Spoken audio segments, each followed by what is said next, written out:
एक बहुत ज़रूरी काम है, ये बात पता है कि उसे करना ही है, लेकिन जब भी उसके बारे में सोचते हैं ना, तो दिमाग उसे टालने के 1000 बहाने ढूंढ लेता है। ये एक ऐसी फीलिंग है, एक ऐसी उलझन है, जिसे हम सबने कभी ना कभी महसूस किया है। तो आज हम इसी उलझन की तह तक जाएंगे, लेकिन किसी बेकार की सलाह से नहीं, बल्कि सीधे सीधे साइंस की मदद से।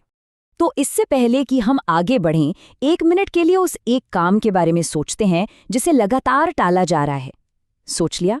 ठीक है, उसे अपने दिमाग में रखें, क्योंकि इस विश्लेषण के अंत तक हम उसे किसी गिल्ट या अपराध बोध से नहीं, बल्कि एक नई वैज्ञानिक समझ से देखेंगे। ठीक है, तो चलिए इसमें उतरते हैं। सबसे पहले उस सबसे बड़े झूठ को तोड़ते हैं जो टाल मटोल करने वाले लोग अक्सर खुद से बोलते हैं।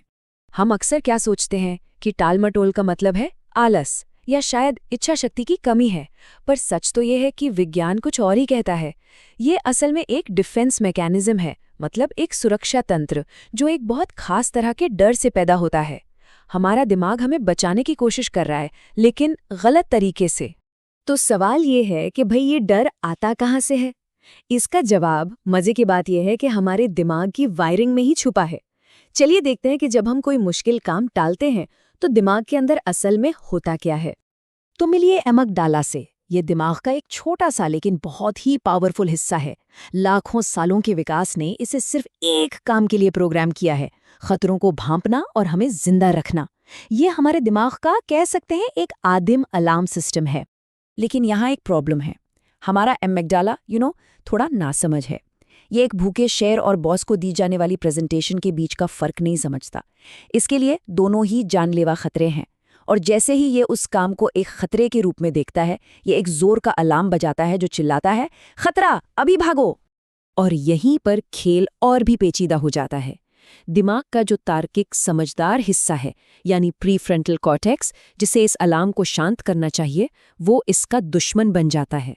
वो भागने की इस इच्छा को सही ठहराने के लिए बहुत ही लॉजिकल, बहुत ही विश्वसनीय बहाने गढ़ना शुरू कर देता है। जैसे, अरे अभी सही समय नहीं है, या मुझे थोड़ी और रिसर्च की ज़रूरत है। तो सबसे ज़रूरी बात यह है, टाल मटोल एक गलत दिशा में काम कर रहा रक्षा तंत्र है। दिमाग हमें असफलता, आलोचना या किसी भी तरह की असुविधा की संभावना से बचाने की कोशिश कर रहा है। ये हमें नुकसान पहुंचाने की नहीं, बल्कि बचाने की एक नाकाम कोशिश है। अब इस पहेली के दूसरे हिस्से पर आते हैं, डोपामीन। बहुत से लोग इसे सिर्फ खुशी का केमिकल मानते हैं, लेकिन ये पूरी तरह से सच नहीं है। डोपामीन खुशी से ज्यादा प्रेरणा के बारे में है। ये वो न्यूरोलॉजिकल ईंधन है जो हमें किसी लक्ष्य के पीछे लगाए रखता है। दिमाग में मोटे तौर पर 2 अलग-अलग डोपामाइन सिस्टम काम करते हैं। एक है फेजिक डोपामाइन। ये विस्फोटक होता है, जो हमें तुरंत संतुष्टि देने वाले कामों की तरफ धकेलता है, जैसे घंटों तक सोशल मीडिया स्क्रॉल करना। और दूसरा है टॉनिक डोपामाइन। ये एक स्थिर प्रवाह की तरह है, जो हमें लंबे, फोकस्ड कामों जैसे किताब पढ़ने या पढ़ाई करने में मदद करता है। और टालमटोल करने वालों की असली समस्या यही है। हमारी आज की दुनिया, ये social media, notifications, short videos, ये सब हमारे दिमाग को हाईजैक करने के लिए ही बने हैं। ये लगातार फेजिक डोपामीन को ट्रिगर करते हैं और धीरे धीरे हमारे दिमाग को लंबे और मुश्किल कामों पर ध्यान केंद्रित करने की आदत ही नहीं रहती। तो अब जब हम समस्या की जड़ को समझ गए हैं, तो सवाल यह है कि इसे ठीक कैसे किया जाए। चलिए अब कुछ साइंस पर आधारित रणनीतियों पर चलते हैं, जो दिमाग की इन आदतों को बदलने में हमारी मदद कर सकती हैं। पहली रणनीति, अपने डर को एक नाम दें। उस काम के बारे में सोचें जिसे टाला जा रहा है, और ईमानदारी से खुद से पूछें, इसके पीछे असली डर क्या है? क्या ये असफलता का डर है या लोगों की आलोचना का? जब उस डर को पहचानकर हाथ से एक कागज पर लिखा जाता है, तो वो दिमाग के इमोशनल हिस्से से निकलकर लॉजिकल हिस्से में चला जाता है, और फिर उसका सामना करना आसान हो जाता है। अगली रणनीति है डर को बदलने के बारे में। मतलब काम करने के थोड़े समय के दर्द से डरने के बजाय कुछ न करने के लंबे समय के भारी दर्द से डरना सीखें। कल्पना करें, अगर ये काम कभी नहीं किया गया तो 6 महीने या 3 साल बाद जिंदगी कैसी होगी। अक्सर अफसोस का दर्द कोशिश करने के दर्द से कहीं ज्यादा, कहीं भारी होता है। अब डोपामाइन को नियंत्रित करने की बारी है। इसे एक खेल की तरह बनाइए। दिन के लिए सिर्फ एक मुश्किल काम चुनें। उसके लिए एक छोटी डेडलाइन तय करें। एक ऐसा इनाम चुनें जो वाकई में आकर्षक हो, और उसे काम पूरा होने तक के लिए टाल दें। और सबसे ज़रूरी, सभी ध्यान भटकाने वाली चीज़ों को, फ़ोन, नोटिफिकेशंस, सबको हटा दें। और अब आखिरी और शायद सबसे शक्तिशाली रणनीति, ये सिर्फ 2 मिनट की है। इसे अधूरा 2 मिनट का नियम कहते हैं।